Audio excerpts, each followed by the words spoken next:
ശതപൂർണത തൻ ശുഭവേളയിതിൽ വരവായോർമകൾ നിരനിരയായി. ശതപൂർണത തൻ ശുഭവേളയിതിൽ വരവായോർമകൾ നിരനിരയായി. തട്ടാടുത്തു പഠിച്ചവരല്ലേ, നന്നായൊത്തു വളർന്നവരല്ലേ, ഹൃദയത്തിൻ ആഴത്തിൽ ആ മധുരം നുകരുന്നില്ലേ.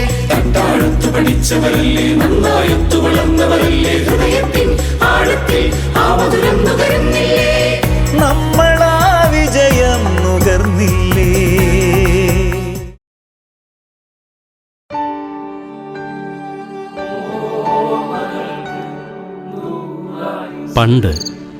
പണ്ടെന്ന് പറഞ്ഞാൽ ഒരു 100 വർഷം മുമ്പ് ഇവിടെ ഒരു വടുതലയുണ്ടായിരുന്നു. അത് ഇന്നത്തെ വടുതലയേ അല്ല. ഇവിടം ഇരുട്ടിൻ്റെ കൂത്തരങ്ങായിരുന്നു. അറിവില്ലായ്മ, കണ്ണിൽ ചോരയില്ലാത്ത ദുഷ്ടത, അടക്കമില്ലാത്ത മദ്യപാനം, അനാരോഗ്യം, തൊഴിലില്ലായ്മ, പട്ടിണി, മറ്റുള്ളവൻ്റെ സങ്കടം കാണാനുള്ള കണ്ണില്ലായ്മ, പിന്നെ കറണ്ടില്ലാത്തതുകൊണ്ടുള്ള ഒറിജിനൽ ഇരുട്ടും. അങ്ങനെ ഇരുട്ടിൻ്റെ നാനാർത്ഥങ്ങൾ ഇവിടെ ഒത്തിണങ്ങി. ഈ കുറ്റാക്കുറ്റിരട്ടത്ത് ഒറ്റ മെഴുതിരിവെട്ടം പോലെ ഒരു കുരിശുപള്ളി. വർഷാവർഷം 13-ാം പെരുന്നാൾ കൊണ്ടാടുന്ന തട്ടാടത്തമ്മയുടെ കുരിശുപള്ളി. ഈ കുരിശുപള്ളിയിലാണ് 1924 തട്ടാഴം LP സ്കൂൾ ആരംഭിച്ചത്. ചാത്യാത്ത് ഇടവക വികാരിയായിരുന്ന വിത്താലിയൂസ് മൂപ്പച്ചനാണ് സ്ഥാപകൻ. നമ്മളിൽ അധികം പേരും ആ പഴയ സ്കൂൾ കണ്ടിട്ടില്ല. എന്നാൽ അവിടെ പഠിച്ച ചുരുക്കം ചിലർ നമ്മോടൊപ്പമുണ്ട്. അതിൻ്റെ ആ വിദ്യാലയത്തിൻ്റെ തെക്കു ഭാഗത്തായി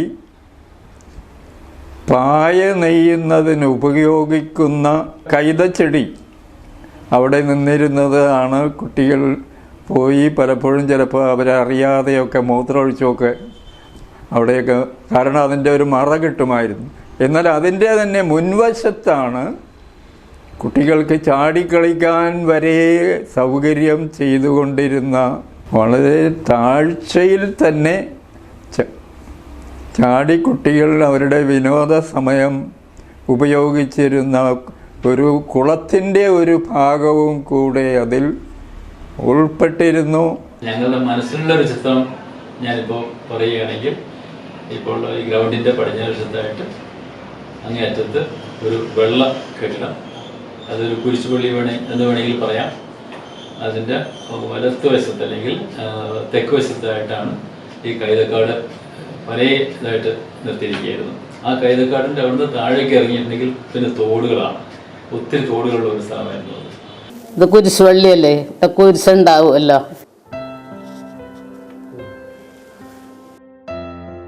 ഞാൻ പഠിക്കുന്ന കാലത്തെ ഓടിട്ട ഒരു കപ്പേളയായിരുന്നു ഇത്. ശരിക്കും തെക്കേ ഭാഗത്ത് മണ്ണെടുത്ത കുഴി എന്ന് പറഞ്ഞാൽ അണ്ടർഗ്രൗണ്ട് പോലെ കിടക്കണം.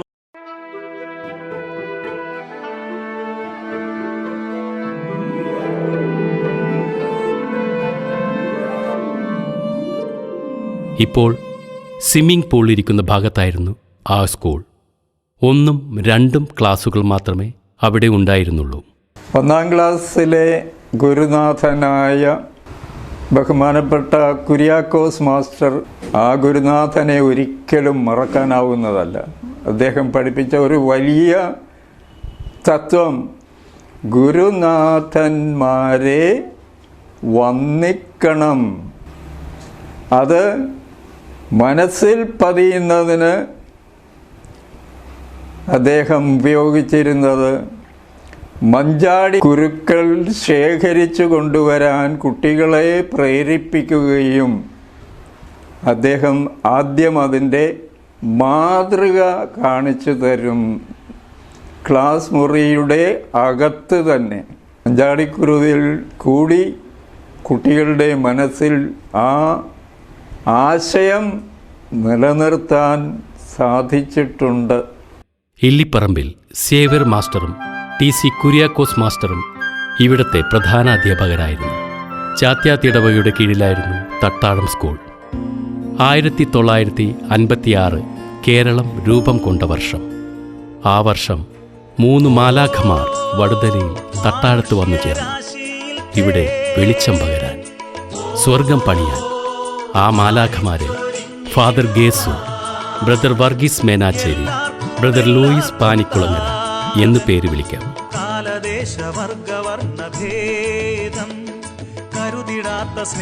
ഈ സലേഷ്യൻ വൈദികരുടെ കർമ്മ ചൈതന്യത്തിൽ തട്ടാഴത്തിന്റെ മണ്ണിലും മനസ്സിലും മാറ്റങ്ങൾ സംഭവിച്ചു. ഈ സലേഷ്യൻ സഭ ഇവിടെ വന്നുകൊണ്ടിട്ടാണ് ഞങ്ങളായത്. 1956 തന്നെ സലേഷ്യൻ സഭ തട്ടാഴം സ്കൂളിന്റെ ചുമതല ഏറ്റെടുത്തു.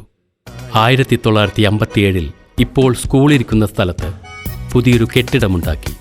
അപ്പോഴും ക്ലാസുകൾ 1ഉം 2ഉം മാത്രം. അതുകഴിഞ്ഞ് കുട്ടികൾ മറ്റു സ്കൂളിൽ ചേരണം. കുട്ടികളുടെ തുടർ പഠനത്തിനുള്ള ബുദ്ധിമുട്ട് മനസ്സിലാക്കിയ ഫാദർ ഫിലിപ്പ് തയ്യിൽ SDB സർക്കാർ ഓഫീസുകൾ കയറിയിറങ്ങിയതിന് ഗുണമുണ്ടായി. 1961 3-ാം ക്ലാസ് തുടങ്ങി. 66 4-ാം ക്ലാസ്സും. VA മേരി വാടയ്ക്കകത്തെന്ന കൊച്ചമ്മ ടീച്ചറിന് ശേഷം സിസ്റ്റർ അനീറ്റ CTC ഹെഡ് മിസ്സസായി. Angela teacher, Lakshmikutty teacher, sister Regis, sister Louisa, sister Edwin, sister Glyceria, sister Secunda, sister Melinda. കുട്ടികൾക്ക് ഇവിടുത്തെ അധ്യാപികമാർ സ്വന്തം അമ്മമാർ തന്നെയായിരുന്നു. അവരെക്കുറിച്ച് പറയുമ്പോൾ പഴയ വിദ്യാർത്ഥികൾക്ക് 100 നാവ്. അതുപോലെ എൻ്റെ പാട്ടിൻ്റെ കാര്യം ഓർക്കുമ്പോൾ സിസ്റ്റർ അനിറ്റയെ ഓർക്കുന്നു. ഇവിടുന്ന് DCL, അതായത് ദീപിക ചിൽഡ്രൻസ് ലീഗിൻ്റെ ഒരു കോമ്പറ്റീഷന് വേണ്ടി നമ്മുടെ ഡോൺ ബോസ്കോയെ പ്രതിനിധീകരിച്ചും സ്കൂളിനെ പ്രതിനിധീകരിച്ചും കുറച്ച് പേര് പോവുകയുണ്ടായിട്ടുണ്ട്. അത് ഞാനന്ന് 2-ാം ക്ലാസ്സിൽ പഠിക്കാമെന്ന് ഓർക്കുന്നത്. അപ്പോൾ അന്നത്തെ അവസരത്തിൽ പോവുകയും അവിടെ പങ്കെടുക്കുകയും പിറ്റേ ദിവസം തിരിച്ചു വരികയൊക്കെ ചെയ്തു. എന്തൊക്കെയോ പ്രൈസൊക്കെ കിട്ടി. വലിയ പ്രൈസുകളൊന്നുമല്ല, എന്നെല്ലാം ലളിതഗാനത്തിനും ശാസ്ത്രീയ ഗാനത്തിനും ഒക്കെ മത്സരിക്കുകയുണ്ടായി. തിരിച്ചു വരുമ്പം പറഞ്ഞ പോലെ ആ ഒരു ഓർമ്മ എനിക്കിന്നും നിലനിൽക്കുകയാണ്. അനീറ്റ അമ്മയുടെ മടിയിൽ കിടന്നുറങ്ങിയാണ് വന്നത്. ഞാൻ ഉണർന്ന് നിൽക്കുമ്പം അവരെന്നെ മടിയിൽ കിടത്തി ഉറക്കി വരുന്നതായിട്ടുള്ള ഒരു ഓർമ്മ. റെജീന എന്ന് പറഞ്ഞ സിസ്റ്ററാണ്. അത് ആ വർഷം കഴിഞ്ഞ് 2-ലോട്ട് പോയപ്പോഴും റെജീന സിസ്റ്ററായിരുന്നു. വളരെയധികം സന്തോഷവും എന്താ പറയുക, നമ്മുടെ വീട് പോലെയായിരുന്നു. എൻ്റെ ഒരു അമ്മനെ പോലെയൊക്കെ ആയിരുന്നു അവർ ഞങ്ങളോട് കാണിച്ചുകൊണ്ടിരുന്നത് എല്ലാവരും. അതുപോലെ അവിടെ നിന്ന് ഞങ്ങൾ 3-ലേക്ക് ഞാൻ പോയപ്പോഴത്തേക്കും അനീറ്റ സിസ്റ്ററായിരുന്നു. അനീറ്റ സിസ്റ്റർ ഇതുപോലെ തന്നെ ഞങ്ങൾ സ്കൂളിലൊക്കെ നനഞ്ഞ് വന്നു കഴിഞ്ഞാൽ ഞങ്ങളുടെ ഡ്രസ്സൊക്കെ ബ്ലൗസൊക്കെ ഊരി വെയിലത്തിട്ടൊക്കെ ഉണക്കി മുടിയൊക്കെ ഉണക്കി പിന്നിട്ടൊക്കെ തരും. സിസ്റ്റർ അനീറ്റ CTC സഭയിലെ അംഗമാണെങ്കിലും ഒരു സലേഷ്യൻ സിസ്റ്ററായിട്ടാണ് ഞങ്ങൾക്ക് എല്ലാവർക്കും തോന്നിയിരുന്നത്. പഠിപ്പിക്കാൻ അറിയാവുന്ന അനുഗ്രഹീത അധ്യാപികയായിരുന്നു അനീറ്റാമ്മ. ഒരിക്കൽ വേലി തന്നെ വിളവ് തിന്നുക എന്ന പദപ്രയോഗത്തെക്കുറിച്ച് പഠിപ്പിക്കുകയായിരുന്നു സിസ്റ്റർ അനീറ്റ. സ്കൂളിനടുത്ത് പീഡിക നടത്തുന്ന തോമസ് ചേട്ടൻ്റെ മകൾ ഫിലോമിന ആ ക്ലാസ്സിലുണ്ടായിരുന്നു. സിസ്റ്റർ ഉദാഹരണം പറഞ്ഞതിങ്ങനെ: തോമസ് ചേട്ടൻ ഫിലോമിനയെ കടയിലിരുത്തിയിട്ട് പുറത്തു പോകുന്നു. മിഠായിയും മറ്റും ആരും കൊണ്ടുപോകാതെ സൂക്ഷിക്കുകയാണ് അവളുടെ കടമ. പക്ഷേ ഫിലോമിന തന്നെ മിഠായി തിന്നു തീർത്താലോ? ഇതാണ് വേലി തന്നെ വിളവ് തിന്നുക എന്ന് പറഞ്ഞാൽ അനീറ്റ സിസ്റ്റർ വിശദീകരിച്ചു. ഇപ്പോൾ അനീറ്റാമ്മ രോഗശയ്യയിലാണ്. ബോധാബോധങ്ങൾക്കിടയിലെ ഏതോ പ്രാർത്ഥനയിൽ. ഏതു മടിയനെയും വികൃതിയെയും പഠിപ്പിസ്റ്റാക്കി മാറ്റുന്ന ആർക്കിടെക്റ്റുകളായിരുന്നു ആ എഴുത്തമ്മമാർ. ഏറ്റവും മടിയുള്ളൊരു കുട്ടിയായിരുന്നു ഞാൻ. അന്ന് മറ്റുള്ളവർ എന്നെ, എൻ്റെ കൂട്ടുകാരും ടീച്ചേഴ്സും എന്നെ ബലമായിട്ടാണ് എന്നെ പിടിച്ച് ക്ലാസ്സിലിരുത്താറ്. അമ്മച്ചി ക്ലാസ്സിൽ കൊണ്ടുവന്ന് വിടും, ഞാൻ അമ്മച്ചി എത്തുന്ന മുമ്പ് തിരിച്ച് വീട്ടിലെത്തും. ഒരു ദിവസം ഇത് സ്ഥിരമായി. പിന്നെ ഒരു ദിവസം ടീച്ചേഴ്സ് പ്ലാൻ ചെയ്തിട്ട് എന്നെ ക്ലാസ്സിൽ പൂട്ടിയിട്ടു. അന്ന് ഞാൻ എൻ്റെ ക്ലാസ് ടീച്ചറായിരുന്ന സിസ്റ്റർ എഡ്വിൻ്റെ കയ്യിൽ കടിച്ചു. നല്ല കടി കൊടുത്തെങ്കിലും സിസ്റ്റർ എന്നെ വിട്ടില്ല. ക്ലാസ് 3 റൂമും കൂടിയുള്ള കണക്റ്റഡ് ആയിട്ടുള്ള പാർട്ടീഷൻ വെച്ചിട്ടുള്ള 3 ക്ലാസ് റൂമായിരുന്നു. എങ്കിലും എന്നെ വിട്ടില്ല, ക്ലാസ് പൂട്ടിയിട്ടു. പിന്നെ അതൊരു സ്ഥിരം ശീലമായി. ഞാൻ വന്നു കഴിഞ്ഞ് ക്ലാസ്സിൽ കയറിയ ക്ലാസ് പൂട്ടിയിട്ടു. പിന്നെ അവിടെ നിന്ന് ആ ഒരു മാറ്റമാണ്, അവരുടെ ആ ഒരു തീരുമാനമാണ് എൻ്റെ ഇന്നത്തെ അവസ്ഥയിലേക്ക് ഞാനാക്കി മാറ്റിയത്. ഞാൻ ഈ സ്കൂളിനോട് ഏറ്റവും കടപ്പെട്ടിരിക്കുന്നു. 4 വർഷക്കാലം ഇവിടെ പഠിക്കുവാനും 32 വർഷക്കാലം ഇവിടെ സേവനം ചെയ്യുവാനും എനിക്ക് ലഭിച്ച അവസരത്തെ വലിയൊരു ഭാഗ്യമായി ഞാൻ കരുതുന്നു. ഈ വിദ്യാലയത്തിൽ പഠിക്കുന്ന ഓരോ കുഞ്ഞുങ്ങളെയും ഞങ്ങളുടെ പ്രിയപ്പെട്ട മക്കളായി കരുതിയാണ് ഞങ്ങൾ പരിപാലിച്ചു പോരുന്നത്. എൻ്റെ പ്രാഥമിക വിദ്യാഭ്യാസം പൂർത്തിയാക്കിയ ഈ വിദ്യാലയത്തിൽ തന്നെ ഒരു അധ്യാപികയായി സേവനമനുഷ്ഠിക്കാൻ ലഭിച്ച അവസരം എൻ്റെ ജീവിതത്തിലെ ഏറ്റവും വലിയ ഭാഗ്യമായി ഞാൻ കാണുന്നു. ആ മഹത്തായ ഗുരുപാരമ്പര്യം, മാതൃപാരമ്പര്യം തുടരുകയാണ് സിസ്റ്റർ എമ്മയുടെ നേതൃത്വത്തിൽ. ഇവിടെ പഠിച്ചവർക്ക് ഈ സ്കൂളിനെ അത്ര പെട്ടെന്നൊന്നും മറക്കാനാവില്ല. യുറേക്ക എക്സാമിന് വേണ്ടി ഞാൻ തയ്യാറായി. അന്ന് എന്നെ കൊണ്ടുപോകാൻ വേണ്ടി നിയോഗിച്ചത് ഇവിടെ തയ്യൽ പഠിപ്പിച്ചിരുന്ന ലക്ഷ്മിക്കുട്ടി ടീച്ചറിനെയായിരുന്നു. ഞങ്ങൾ രണ്ടും കൂടെ എക്സാം എഴുതാനുള്ള സ്കൂളിലെത്തി. അവിടെ എത്തിക്കഴിയുമ്പോഴാണ് അറിയുന്നത് ഞങ്ങളുടെ എക്സാം അന്ന് ഉച്ചക്കാണ്. അപ്പോൾ ഉച്ചവരെ സമയം സ്പെൻഡ് ചെയ്യണം. അപ്പോൾ ടീച്ചർ പറഞ്ഞു നമുക്ക് എൻ്റെ വീട്ടിൽ പോവാം, അവിടെ പോയി ഭക്ഷണം കഴിച്ചിട്ട് നമുക്ക് തിരിച്ചു വരാം. അപ്പോൾ അന്ന് ടീച്ചർ എന്നെ ടീച്ചറിൻ്റെ വീട്ടിൽ കൊണ്ടുപോയി. ടീച്ചർ വന്ന് ഭക്ഷണം വിളമ്പിത്തന്നു. ഒരു അമ്മ നൽകുന്ന വാത്സല്യത്തോടെ വിളമ്പിത്തന്ന ഭക്ഷണം. ഞങ്ങൾ ക്രിസ്ത്യാനികളുടെ വീട്ടിലൊക്കെ നോൺ വെജാണ് മെയിൻ സംഭവം. വെജിറ്റേറിയൻ ഭക്ഷണത്തിന് പൊതുവേ വലിയ രുചിയില്ലാത്ത വിധത്തിൽ ഒരു വെജിറ്റേറിയൻ ഡിഷായിരിക്കും. പക്ഷെ അന്ന് ഞാൻ ആദ്യമായി ഒരു വെജിറ്റേറിയൻ വീട്ടിലെ വെജിറ്റേറിയൻ ഭക്ഷണം, അതിൻ്റെ സ്വാദറിഞ്ഞു. ഈ വിദ്യാലയം അമ്മ പകരുന്ന കരുതൽ, അമ്മയൂട്ടുന്ന അന്നം. ഏറ്റവും കൂടുതൽ ഭക്ഷണമാണ്. ഭക്ഷണം തന്നെ നമുക്ക് ഉച്ചയ്ക്ക് കിട്ടുന്ന കഞ്ഞിയും പയറും. അത് എന്താ പറയുക, നല്ലൊരു പോഷകാഹാരം തന്നെ വേണമെങ്കിൽ പറയാം. കാരണം ഇപ്പം ഞാൻ ഒരു മസിൽ ബിൽഡിംഗ് ഒക്കെ സ്റ്റാർട്ട് ചെയ്യുന്നപ്പോൾ ഇപ്പോഴാണ് മനസ്സിലാവുന്നത്. കാരണം പയറെന്ന് പറയുന്നത് നല്ലൊരു പ്രോട്ടീൻ അടങ്ങിയ ഒരു ഭക്ഷണമാണ്. അപ്പോൾ കഞ്ഞിയും പയറും അത് നല്ലൊരു ടേസ്റ്റുള്ള ഒരു സാധനം തന്നെയായിരുന്നു. ഉച്ചയ്ക്ക് ഭക്ഷണമൊന്നും കൊണ്ടുവന്നില്ലെങ്കിലും അത് ഉള്ള കിട്ടും എന്ന കഞ്ഞി തരുന്ന ചേച്ചിയും എല്ലാവരും എനിക്ക് ഭയങ്കര ഓർമ്മയാണ്. ഈ ഭക്ഷണം എല്ലാവർക്കും, എല്ലാ കുട്ടികൾക്കും ഉള്ളത് ഗോതമ്പ് പായസമായിരുന്നു. ഇന്നത്തെ അവസ്ഥയിലുള്ള കഞ്ഞിയ, ചോറ്, മുട്ട അതൊന്നുമില്ല. ഗോതമ്പിൻ്റെ പായസം, നല്ല മധുരമൊക്കെയുള്ള പായസമാണ്. അപ്പോൾ അന്ന് ഞാനൊക്കെ പകുതി കുടിച്ചും പകുതി എൻ്റെ ചേച്ചിയുടെ മോള് പഠിക്കാനായിട്ടില്ല. അവൾ എന്നേക്കാളും 2 വയസ്സിനുള്ളതാണ്. അവൾക്ക് കൊടുക്കാൻ വേണ്ടി ഇത് എടുത്തുകൊണ്ട് ഓടിക്കളയും. ആ കാലഘട്ടത്തിലെ പട്ടിണിയെക്കുറിച്ചാണ്. സ്കൂളിൽ പോകുന്നത് സ്ലേറ്റും മാറോട് അടക്കി പിടിച്ച ഒരു പാത്രവുമായിട്ടാണ്. ഉച്ചക്കഞ്ഞി സ്കൂളിൽ നിന്ന് ലഭിക്കുമായിരുന്നു. ആ ഉച്ചക്കഞ്ഞി കഴിക്കുന്നതും പോലും ആ സ്കൂൾ മുറ്റത്തെ പ്ലാവില കോർത്ത് സ്പൂൺമാരെയാക്കി ആ പ്ലാവില കൊണ്ട് തന്നെയാണ് ഉച്ചഭക്ഷണം കഴിച്ചിരുന്നത്. അത് ഒരു മധുരിക്കുന്ന ഓർമ്മയായി ഇപ്പോഴും മനസ്സിൽ തങ്ങുകയാണ്. സേവനവാരം എന്ന് പറഞ്ഞൊരു പരിപാടി ഉണ്ടായിരുന്നു. ചെറുപ്പകാലത്ത് ഒക്ടോബർ 2 വരുന്ന ഒരാഴ്ചക്കാലം ക്ലാസ്സില്ലാതെ ഈ അന്ന് മതിൽക്കെട്ടുകളൊന്നും ഇല്ലാത്ത നമ്മുടെ ഈ പരിസരത്ത് ഓടിച്ചാടി നടക്കുകയും ക്ലീനിങ് അതുപോലുള്ള പരിപാടികളൊക്കെ നടത്തുകയൊക്കെ ചെയ്യുന്നൊരു പരിപാടി. അതിൻ്റെ ഒരു അട്രാക്ഷൻ എന്ന് പറഞ്ഞാൽ അതിൻ്റെ സമാപന ദിവസം ഒരു സദ്യ ഉണ്ടാവും.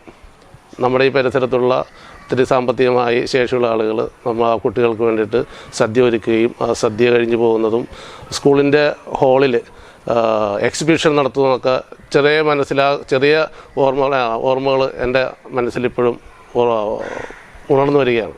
ഇവിടെ പഠിച്ച കാലം ഓർക്കുമ്പോൾ പഴയ ഒരു സ്റ്റേജ് ഉണ്ടായിരുന്നു, അത് ഓർക്കുന്നു. അതിനകത്ത് ഡോൺ ബോസ്കോയുടെയും ഡൊമിനിക് സാവിയോടെയൊക്കെ ഒരു പടം ഉണ്ടായിരുന്നു, ഓർക്കുന്നു. അവിടെ വെച്ചാണ് ഉച്ചഭക്ഷണം കഴിച്ചിരുന്നത്, കമ്പ് കൊണ്ടുള്ള ഉപ്പുമാവ് കഴിച്ചിരുന്നത്. അതൊക്കെ വളരെ ഭംഗിയോടെ ഓർക്കുന്നുണ്ട് ഇപ്പോഴും.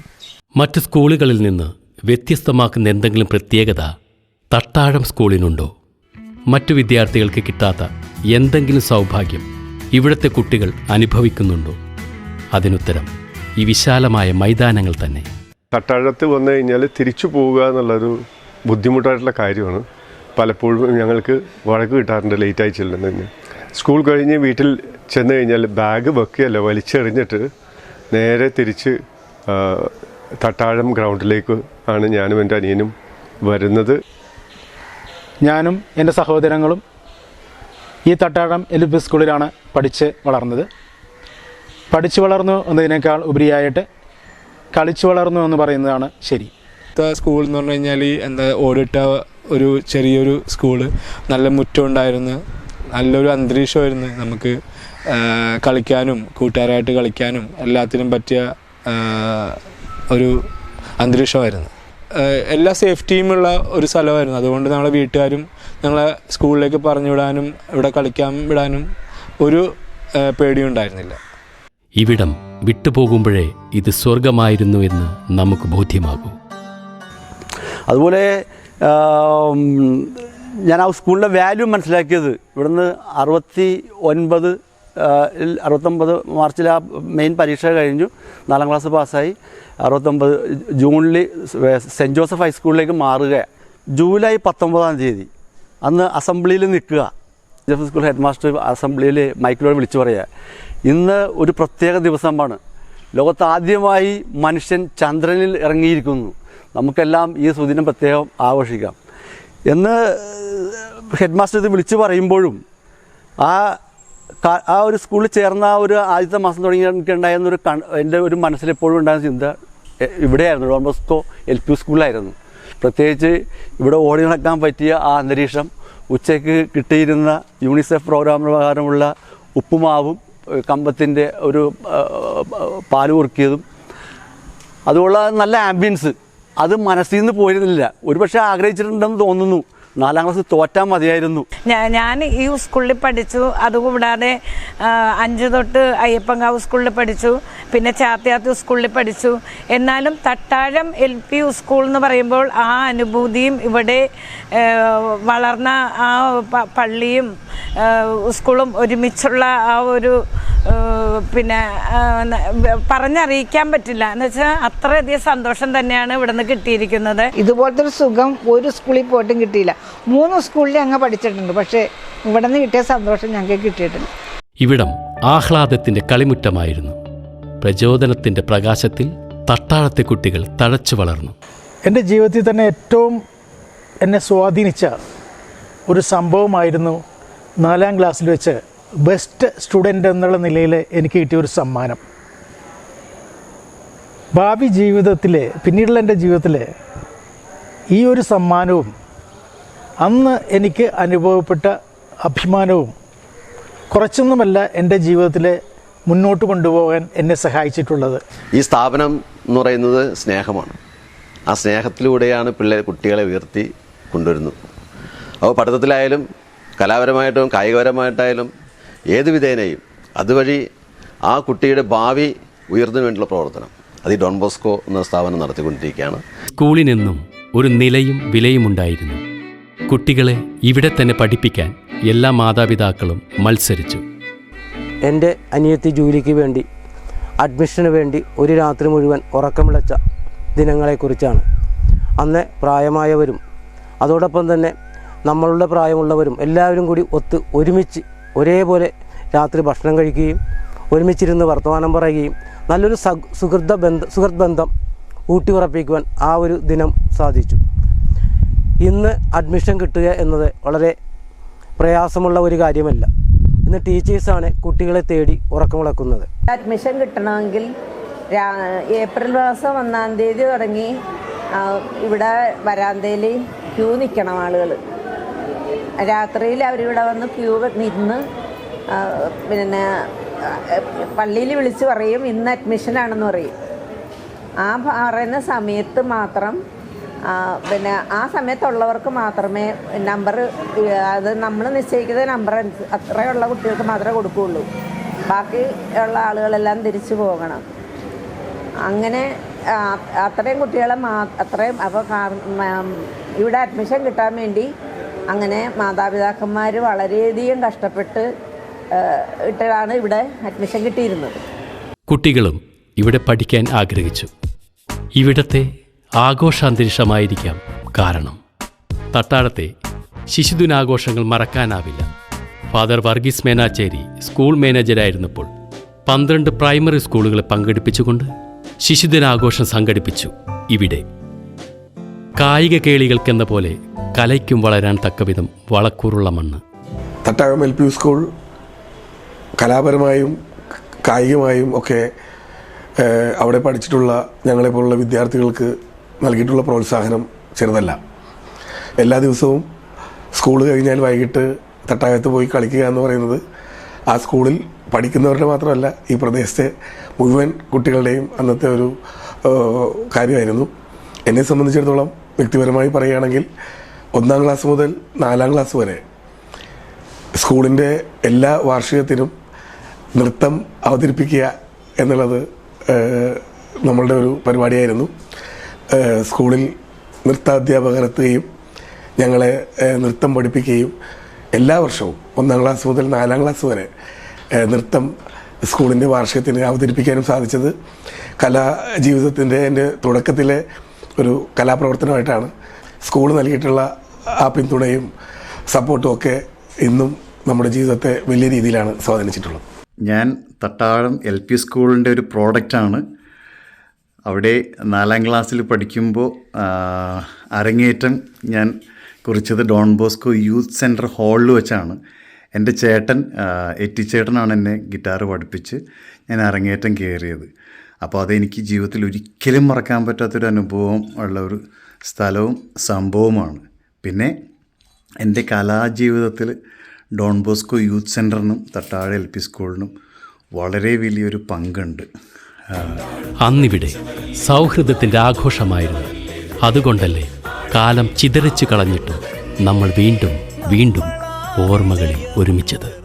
50 വർഷങ്ങൾക്ക് മുമ്പ് തട്ടായം LP സ്കൂളിൽ പഠിക്കുന്ന കാലഘട്ടത്തിൽ ഞങ്ങൾ ഫുട്ബോൾ കളിക്കുന്ന ആ കുഞ്ഞു പ്രായം ഒരു പ്രശ്നം ഗ്രൗണ്ടിലുണ്ടായി.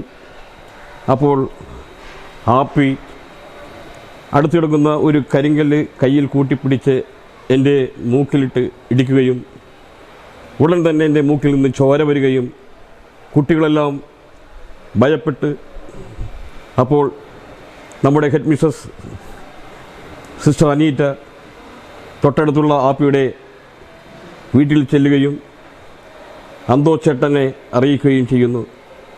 അന്തോച്ചേട്ടൻ നിമിഷങ്ങൾക്കകം ഒരു ചൂരൽ വടിയുമായി വന്ന് ആപ്പിയെ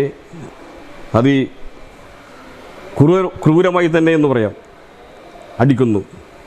ആ അടിയുടെ അന്തരീക്ഷം വളരെ ഭീകരമായിരുന്നു. ഞങ്ങളെല്ലാവരും ഭയപ്പെട്ടു. സിസ്റ്റർ അതിൻ്റെ ഇടയിൽ വീണു. ആപ്പി ചിരിച്ചുകൊണ്ട് മാറി നിൽക്കുകയും ചെയ്തു. പിന്നീട് കാലഘട്ടത്തിൽ ഞങ്ങൾ വളരെ സുഹൃത്തുക്കളായി.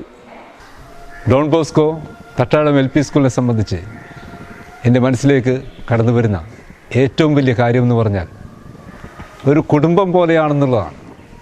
കുട്ടികൾ തമ്മിലുള്ള ആ ഒരു സ്നേഹം, ഒരു കുടുംബത്തിൽ സഹോദരന്മാരോ പോലുള്ള ഒരു വലിയൊരു സ്നേഹത്തിൻ്റെ ഒരു കൂട്ടായ്മ, ബൗണ്ടിങ് കാണുവാനായിട്ട് എനിക്ക് കാണാൻ സാധിച്ചു എന്നുള്ളതാണ്. മനസ്സിൽ കൊത്തിവെച്ച ഓർമ്മചിത്രങ്ങൾ കാലത്തിന് മായ്ക്കാനാവുമോ? മതിലില്ലാ സ്കൂൾ മുറ്റത്തെ കൊടിമരവും ഉറക്കമരച്ചുവട്ടിലെ വട്ടക്കല്ലും 2 തെങ്ങിൽ കെട്ടിയ പള്ളിമണിയും തട്ടാഴ്ത്തമ്മയുടെ പള്ളിയും ഗ്യാസ് വെച്ചൻ നിർമ്മിച്ച ഗ്രോട്ടോയും മെരിഗോ റൗണ്ട്, ചങ്ങലയിലാടിയ ഊഞ്ഞാൽ, പൊതു ടാബ്, കളസത്തിൻ്റെ മൂട് കീറിയിരുന്ന സ്ലൈഡർ, കുമ്മായം പൂശിയ മതിലുള്ള ഓടുമേഞ്ഞ സ്കൂൾ കെട്ടിടം, ഇവയാണ് എൻ്റെ മനസ്സിലുള്ള തട്ടാഴം LP സ്കൂൾ. ഇന്നാകെ മാറി. സ്കൂളിന് മതിലായി. ഉറക്കമരം വെട്ടിക്കളഞ്ഞു. വട്ടക്കല്ല് പൊളിച്ചു നീക്കി. ആ ഉറക്കമരത്തിനും വട്ടക്കല്ലിനും സ്കൂൾ ചരിത്രത്തിൽ ഒരു സ്ഥാനവുമില്ല. പക്ഷേ നമ്മുടെ ജീവചരിത്രത്തിൽ, ആത്മകഥയിൽ അതെന്നും പച്ച പിടിച്ചു നിൽക്കും. ഇവിടെ നിന്ന് വലിച്ചൂറ്റി ആലുവ പുഴ വറ്റിച്ചൊരു കാലമുണ്ടായിരുന്നു. കാലാനുസൃതമായി സ്കൂളിൻ്റെ രൂപവും ഭാഷയും മാറി. 2010 തട്ടാളം സ്കൂൾ ഇംഗ്ലീഷ് മീഡിയമാക്കി. Captain, my captain, our fearful trip is done. The ship has withered every rack. The prize we sought is won. 2013 ഓടിട്ട കെട്ടിടത്തിന് പകരം വാർപ്പ് കെട്ടിടം പണിതു. സ്കൂളിൻ്റെ ചരിത്രത്തിലേക്ക് നാം തിരിഞ്ഞു നോക്കുമ്പോൾ ധാരാളം പ്രതിഭകളെ വാർത്തെടുക്കാൻ സാധിച്ചു എന്നുള്ളതാണ് നമുക്ക് അത്യധികം ചാരിതാർത്ഥ്യം നൽകുന്നത്. അതെ, അനവധി മഹാപ്രതിഭകൾക്ക് ജന്മം നൽകിയിട്ടുണ്ട് തട്ടാഴം സ്കൂൾ. ഈ സ്കൂളിൻ്റെ സൂപ്പർ സ്റ്റാർസിനെ ലോകവും അങ്ങനെ തന്നെ കാണുന്നു. ലോകപ്രസിദ്ധ സാമ്പത്തിക വിദഗ്ധൻ ഡോക്ടർ ജോൺ പീറ്റർ പുത്തൻവീട്ടിൽ, ബിൽ ക്ലിന്റനെയും ബിൽ ഗേറ്റ്സിനെയും പോലുള്ളവർ പ്രത്യക്ഷപ്പെടുന്ന ടെഡ് പ്ലാറ്റ്ഫോമിൽ പ്രഭാഷണം നടത്തിയ പ്രതിഭാശാലി. I am a product of the Don Bosco LP School, which is celebrating its 100th anniversary. Let me take this opportunity to offer my congratulations. നമ്മുടെ നാടിനെ മാനത്തോളം ഉയർത്തിയ, നമ്മുടെ സ്കൂളിൻ്റെ മാനമുയർത്തിയ പുരുഷ ശരീര സൗന്ദര്യത്തിൻ്റെ പാരമ്യം മിസ്റ്റർ യൂണിവേഴ്സ് ചിത്തിരേഷ് നടേശൻ. ഏറ്റവും വേഗത്തിൽ ഏറ്റവും നന്നായി പാട്ട് പഠിക്കുന്ന ഗായകനെന്ന് ജെറി അമൽദേവ് വാഴ്ത്തിയ കെസ്റ്റർ. മമ്മൂട്ടി നായകനായി അഭിനയിച്ച ഡബിൾസ് എന്ന ചിത്രത്തിൽ തുടങ്ങി വടുതലയുടെ പശ്ചാത്തലത്തിൽ ചിത്രീകരിച്ച ഡാൻസ് പാർട്ടി എന്ന സിനിമയിലെത്തി നിൽക്കുന്ന സംവിധായക വൈഭവം സോഹൻ സീനുലാൽ. പ്രശസ്ത സേവനത്തിന് രാഷ്ട്രപതിയുടെ പോലീസ് മെഡൽ നേടിയ Kerala police inspector Francis Pereira. വിശിഷ്ട സേവനത്തിന് മുഖ്യമന്ത്രിയുടെ പോലീസ് മെഡൽ നേടിയ സബ് ഇൻസ്പെക്ടർ KJ ജോൺ. അമേരിക്കയിലെ വൻ വ്യവസായി ജോസ് ആന്റണി പുത്തൻവീട്ടിൽ. 1998 ഇന്ത്യ പൊക്രാനിൽ ആണവ പരീക്ഷണം നടത്തിയപ്പോൾ അവിടേക്ക് അണുബോംബെത്തിച്ച വിംഗ് കമാൻഡർ ജോസഫ് ആൽബർട്ട്. തത്വശാസ്ത്രാധ്യാപകനും ഗ്രന്ഥകർത്താവുമായ ഡോക്ടർ പയസ് വി തോമസ്. അമേരിക്കയിൽ ഓങ്കോളജി ക്ലിനിക്കൽ റിസർച്ച് അസോസിയേറ്റായി പ്രവർത്തിച്ച ഡോക്ടർ ജെയിംസ് വില്യം പുത്തൻവീട്ടിൽ. കേരളത്തിലെ ഡോൺ ബോസ്കോ യുവജന കേന്ദ്രങ്ങളുടെ പ്രഥമ സംസ്ഥാന എക്സിക്യൂട്ടീവിൻ്റെ പ്രസിഡന്റ് സാൻഡി ശങ്കുലിക്കൽ. കേരളത്തിനു വേണ്ടി ബൂട്ട് കിട്ടിയ സ്റ്റൻസ് ലാവോസ് എന്ന സാൻഡപ്പൻ, സെബാസ്റ്റ്യൻ സിറിൽ, അഖിൽ സേവ്യർ എന്നീ ഫുട്ബോൾ താരങ്ങൾ. പിന്നെ സംഗീതം കൊണ്ട് മറഡോണയെ മയക്കിയ ഇന്റർനാഷണൽ ഗായകൻ ചാൾസ് ആന്റണി. ഇവരെല്ലാം നമ്മുടെ പൂർവ്വ വിദ്യാർത്ഥികൾ.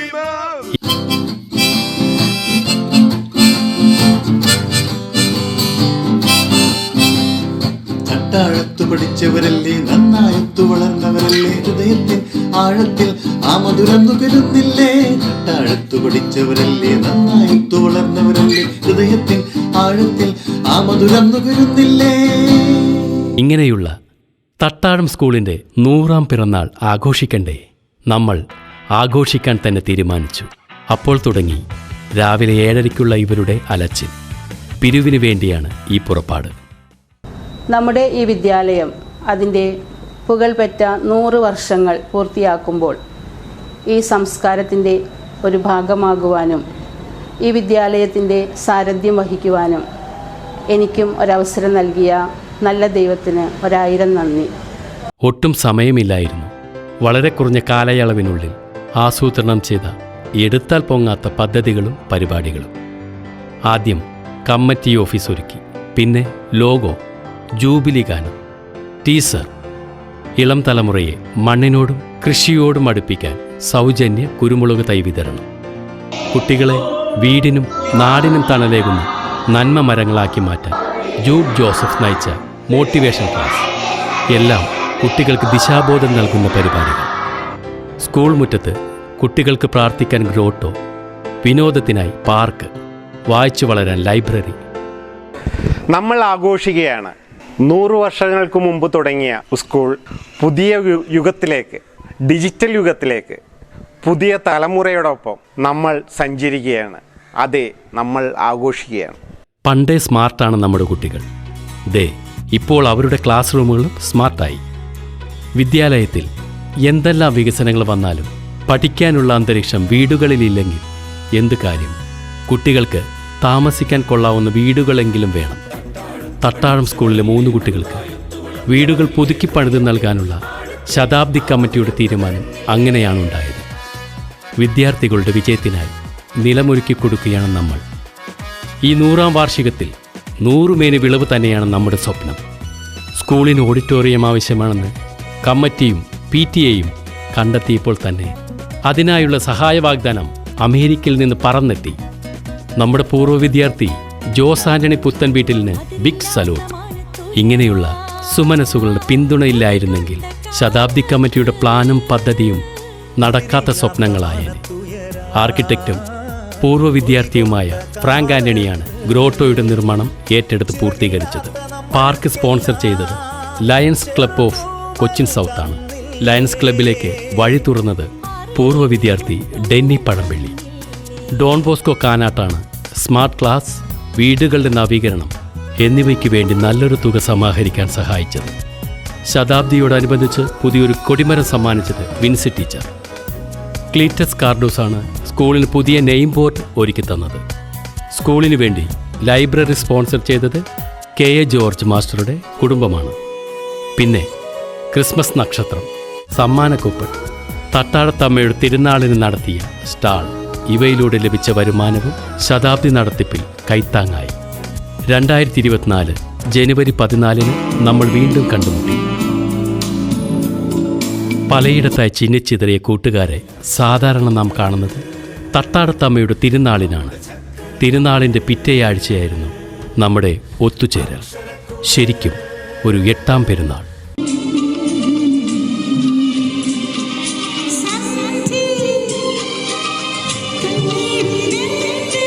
ബാല്യത്തിൻ്റെ ഓർമ്മ പെരുന്നാൾ. തമ്മിൽ കാണണമെന്നാഗ്രഹമുള്ള എല്ലാ പൂർവ്വ വിദ്യാർത്ഥികളും അന്ന് അക്ഷരക്കൂട്ടിലെത്തി. അന്നൊരത്ഭുതം സംഭവിച്ചു. എല്ലാവരും പണ്ട് തട്ടാടത്ത് പഠിച്ച അതേ പ്രായക്കാരായി. വർഷങ്ങൾക്ക് ശേഷം നമ്മൾ ഒന്നിച്ചൂണ് കഴിച്ചു, ഫോട്ടോ എടുത്തു. രാവിലെ പൂർവ്വ വിദ്യാർത്ഥികളെ ആദരിച്ചെങ്കിൽ വൈകിട്ട് പൊതുയോഗത്തിൽ ഇപ്പോഴത്തെ വിദ്യാർത്ഥികൾക്ക് ആദരവേകി. തുടർന്ന് തട്ടാടം സ്കൂളിൻ്റെ അഭിമാനവും അഹങ്കാരവുമായ കെസ്റ്ററും കൂട്ടുകാരും നയിച്ച ഗാനമേള.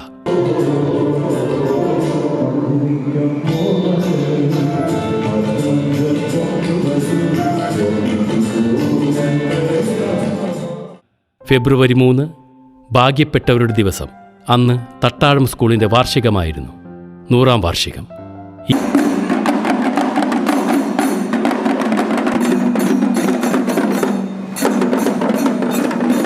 ഈ സമയത്ത് ഇവിടെ പഠിക്കാൻ കഴിഞ്ഞ കുട്ടികൾ ഭാഗ്യമുള്ളവരല്ലേ.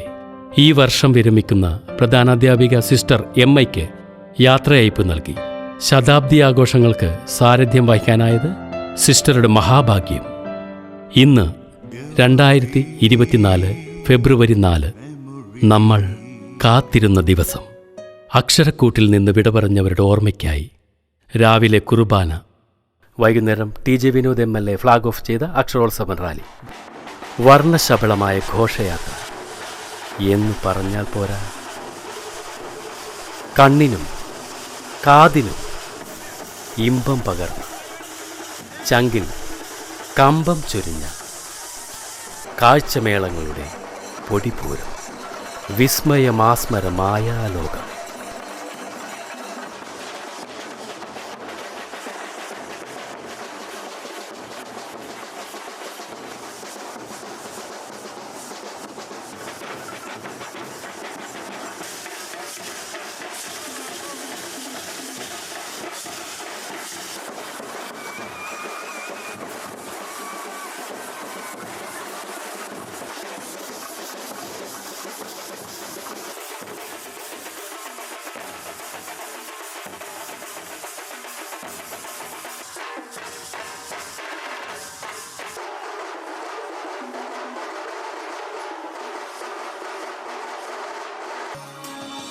Kochi mayor advocate M. Anilkumar ഉദ്ഘാടനം ചെയ്ത ശതാബ്ദി സമാപന സമ്മേളനം. തന്നെ മേയർ എന്ന നിലയിൽ ഈ വാർഷികാഘോഷ പരിപാടി, ശതാബ്ദി ആഘോഷ പരിപാടി ഉദ്ഘാടനം ചെയ്യാനുള്ള ഭാഗ്യം എനിക്ക് കിട്ടിയത് കൊച്ചി നഗരത്തിന് കിട്ടിയ ഒരു ഭാഗ്യമായി ഞാൻ കണക്കാക്കുകയാണ്. നമ്മുടെ ഓർമ്മ പുസ്തകത്തിന്റെ പ്രകാശനം, പിന്നെ താമരശ്ശേരി ചുരത്തിന്റെ ഇടിവെട്ട് സംഗീതം.